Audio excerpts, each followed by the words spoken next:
Hello, and welcome back to the world of assassination, Freelancer. And we pick up where we left off in the last episode, and we are about to take on our Tier 2 Syndicate leader. So we are off to Mendoza, where we have 6 suspects, 1 courier, 1 supplier.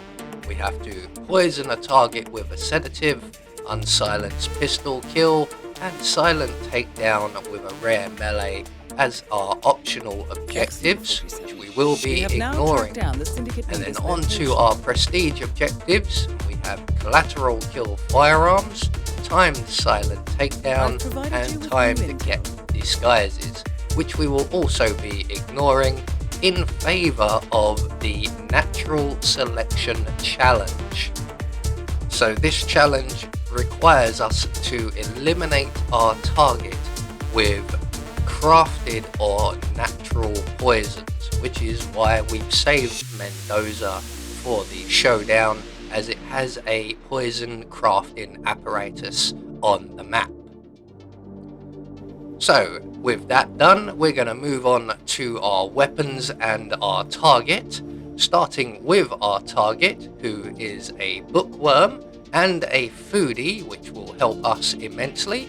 They have glasses, a tattoo, they're wearing a hat, and they have blonde hair. So that should make them relatively easy to spot.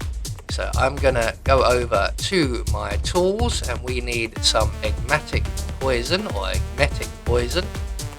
We will use that to craft the lethal poison. I think I might just bring a melee item as well. We may need to distract a waiter at some point.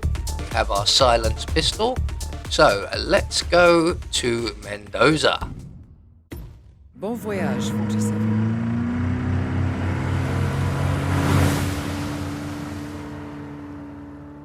Welcome to Benito Yates, Argentina. This is the last stand. We now know the leader's location. However, you will need to do some recon to make sure you get the right target. As to why they are here, well, we know this. They are here to attend a business meeting. We also have the following description on their looks. We know that they have blonde hair, they are wearing glasses, they are sporting a tattoo, and wearing a hat. Furthermore, your target has a tendency to enjoy food of any kind. And they like to read, be it keeping up with the times or simply wanting to be inspired. I hope this will help. You know what to do, 47. Indeed I do, Diana. And the first thing I'm going to do is wait for that guard who has turned up to vacate the area before making my way to the nearest public area so we don't have to sneak around. There he goes. So he goes left, we go right. And once we're in the public area, we can start whittling down our 6 suspects. So straight around here, I am crouch running because you can almost be spotted, and I don't want to run the risk. So as usual, all of our suspects are in the public areas right at the start here, and if we are quick enough, we should be able to catch a few of them before they wander off into restricted areas. So we have one target right here, and let's see, glasses, hat, tattoo, blonde hair. So 4 of the looky-likey things already match up, so we're on to a possible winner right here already. We'll keep an eye on you, although we still have 5 more suspects to investigate. I'm pretty confident already that this might just well be our guy. So I'm gonna follow him around for a little while and see if he gives off any of his tells, which he will do eventually. And hopefully at the same time we can possibly eliminate some of our other suspects. There are 2 more in the area. There are also a number of lookouts. We're going to have to try and avoid them. It looks like our guy here is making his way to a meeting. We have another guy there. He didn't have glasses though, and he was moving too fast for Possible me to suspect appears to be engaged in a discount him business deal. as the Could be worth prime investigating. suspect. Although our possible prime suspect is meeting with a young lady who also seems to match everything we're looking for. She has glasses, blonde hair, hat, and a tattoo as well. So we now have 2 potentials. I'm going to continue following the gentleman for now. The young lady has already given herself away, so you're not our gal. And we're going to continue following this gentleman around until he gives us some tells. He is now just heading up to the villa, so I'm not going to follow him up there. It's too much sneaking around, so we're going to take the opportunity while he is up there probably engaging in a meeting. We're going to use that time to locate the other suspects and potentially eliminate them as well. So this young lady has brown hair, so it's not you. We have another one upstairs. We'll be able to actually get to... Nah, we'll go the long way. I was going to see if I could stand out on the edge of the balcony and look up and see them, but at a certain distance it does get quite tricky. So it's easier to just make our way up onto the dining level, and we can see that our target here, or our suspect here, is a smoker. So you're not our guy either. So we are now running out of suspects. There is another young lady down here. You have red hair, so that pretty much discounts everybody else. And my initial hunch was for the gentleman in the Benny hat, or the beanie hat. I think that's definitely our guy now. We've eliminated everybody else. So all we've got to do now is secure ourselves a waiter's outfit, and there just so happens to be a waiter all on his own just over in front of where I'm standing. There he is. I'm just double checking because sometimes he is joined by another waiter. He's currently on his own, so we're going to take our wrench, throw it against the tree in the flower bed that he's leaning against, and when he comes in to investigate, we can render him unconscious and take his outfit. So then when we go to poison our target's food, we will not be spotted. He's a little bit away. I like to keep them right by the tree in the middle there. So we're going to take his outfit. I'm going to try and retrieve my wrench without breaking his neck. And we're just going to relocate our target. He's currently still up in the villa. So what we need to do is find where he will stop and sample some food. There should be a number of locations. I do know that there was one down in the fermenting room, or the balcony overlooking the fermenting room.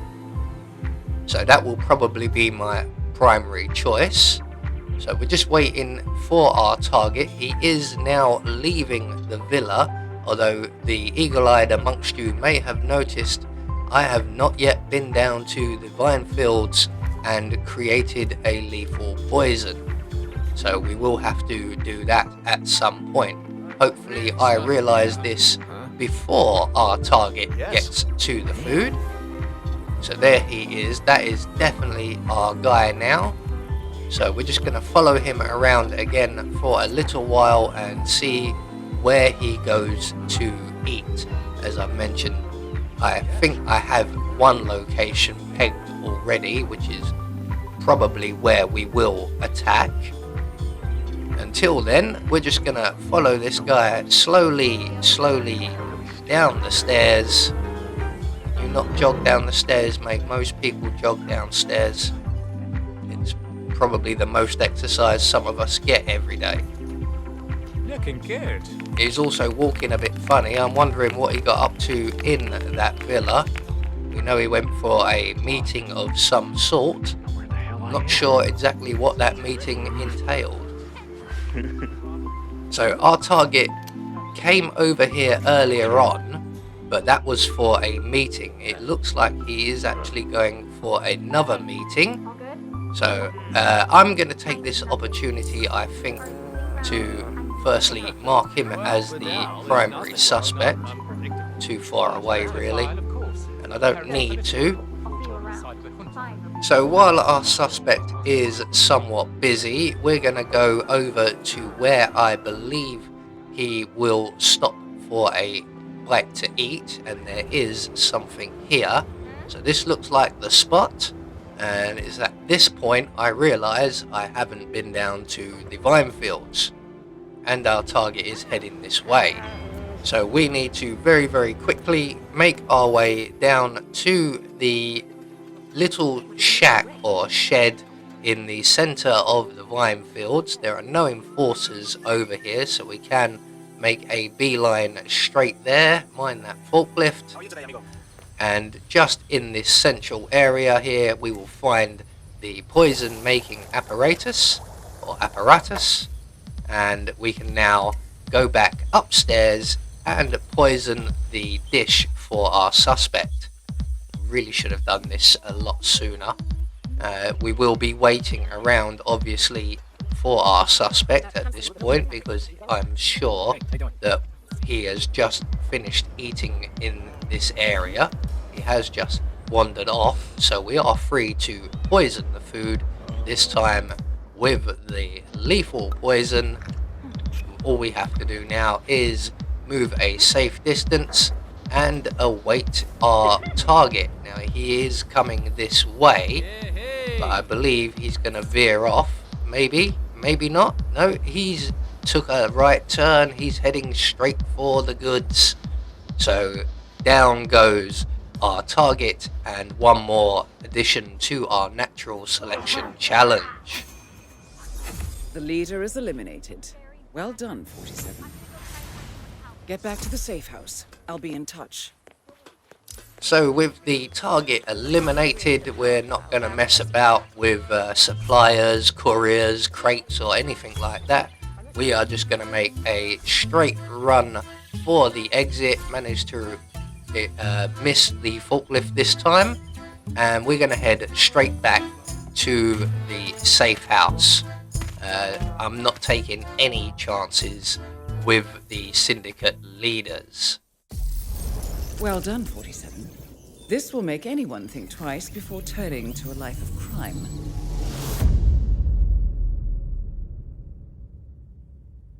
So that's 2 of our 4 syndicates for the organ trafficking campaign taken care of.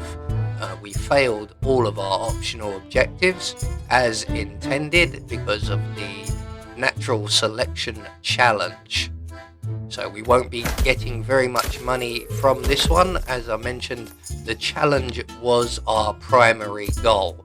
So we managed to secure that. I do believe you need to get 10 of them to get the challenge. You eliminated the syndicate, but this is only the tip of the iceberg. They have more affiliations. Eliminate them to bring them down on their knees. Let me know when you are ready. So once we're back in the safe house, we can collect our showdown reward.